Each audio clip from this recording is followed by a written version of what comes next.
বিশ্বাসে মিলায় বস্তু তর্কে বহু দূর। বিশ্বাস একটা এমন জিনিস যেটা আমাদের সবার প্রয়োজন, আর এই বিশ্বাস দ্বারাই আমরা সব কিছু অর্জন করতে পারি। আর যেখানে বিশ্বাস থাকে না সেখানে জিনিস থেকেও আমরা পাই না। ভগবানের প্রতি যেমন আমাদের বিশ্বাস, শক্তি, সেটাই আমাদের আগে বাড়ার প্রেরণা। Hello friend, Radhe Radhe. কেমন আছো তোমরা সবাই? আমি টিনা অনেক দিন পর একটা ছোট্ট ব্লগ নিয়ে এসেছি। আজকাল আমি কলকাতায় এসেছি, অনেক দিন হয়ে গেল কলকাতায় এসেছি। ওই ভিডিওগুলো আর শেয়ার করা হয়নি। এই 15-20 দিন হয়েছে আমি কলকাতায় এসেছি। বাচ্চাদের স্কুলের ছুটি ছিল, ভাবলাম কলকাতায় ঘুরে যাই। আর আমরা প্রত্যেক বছরই এই টাইমটায় কলকাতায় আসি, কারণ এই টাইমটা স্কুলে ছুটিটা অনেকটা টাইম পাওয়া যায়, আর তাই বাড়ির মানুষের সাথে কিংবা বাড়িতে থাকার সুযোগটা অনেকটা বেশি হয়। তাই তো এখানে তো প্রচণ্ড গরম, দেরাদুনেও প্রচণ্ড গরম, এখানে একটু বেশি।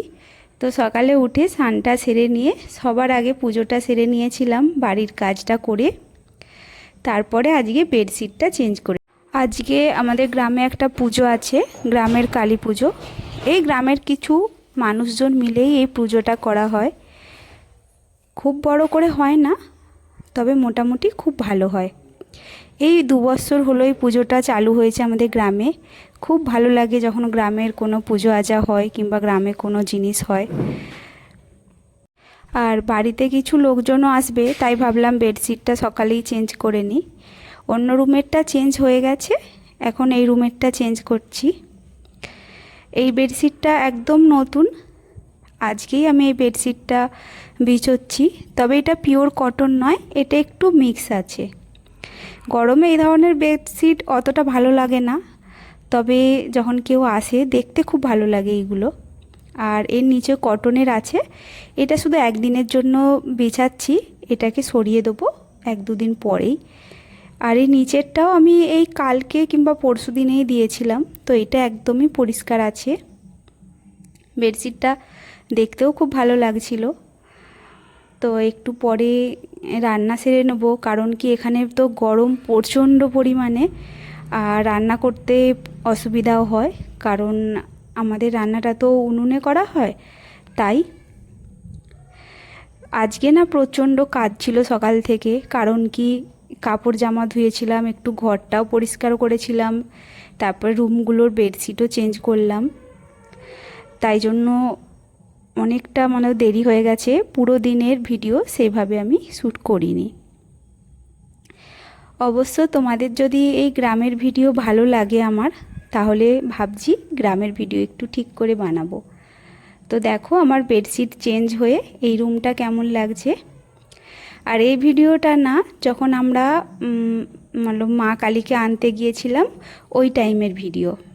আমরা না গ্রামের সব মহিলারা মিলে, মহিলা পুরুষ সবাই, আমাদের গ্রামের যত সবাই আছে সবাই মিলে গিয়েছিলাম মাকে নিয়ে আসতে।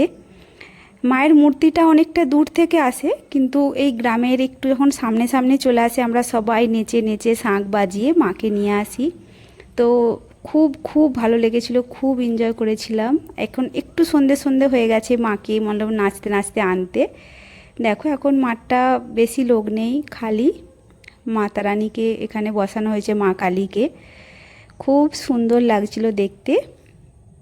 আর এখন সন্ধেবেলার ভিডিও, এখন রাতের ভিডিও, রাত্রির হয়ে গেছে। আর রাতে বাচ্চাদের জন্য ছোট একটু প্রোগ্রাম করা হয়েছিল, ছোট বড় সবাই নাটক করেছিল, নাচ গান অনেক রকম হয়েছিল। আর এখানে আমাদের বাউন ঠাকুর এসে গেছেন, যিনি মাকে সবাই মালা দিয়েছেন, তো মালাগুলো পরিয়ে দিচ্ছিলেন। অনেকে মালা দিয়েছিল মাকে, তো সবার মালাগুলো বাউন ঠাকুর এক এক করে মায়ের গলায় পরিয়ে দিচ্ছিলেন। আমি দাঁড়িয়ে দাঁড়িয়ে দেখছিলাম মাকে, দেখতে ধীরে ধীরে এত অপূর্ব লাগছিল কি বলবো। তো তোমরাও মা কালীর দর্শন করে নাও। ওই যে বললাম বিশ্বাসে সব কিছু পাওয়া যায়, আর বিশ্বাসেই সব কিছু। প্রচণ্ড গরম ছিল, তাই দেখো আমার অবস্থা খুবই খুবই খারাপ হয়ে গেছিলো। কি বলবো। তোমাদের যদি এই গ্রামের ভিডিও একটু ভালো লেগে থাকে প্লিজ ভিডিওটা লাইক কমেন্ট করো। আর যদি তোমাদের এরকম ধরনের গ্রামের ভিডিও ভালো লাগে তাহলে আমি এখন কিছুদিন থাকবো, ভাবছি গ্রামের ভিডিও একটু আধটু বানাবো। তাহলে আজকে আসি, বাই সবাইকে, সবাইকে রাধে রাধে।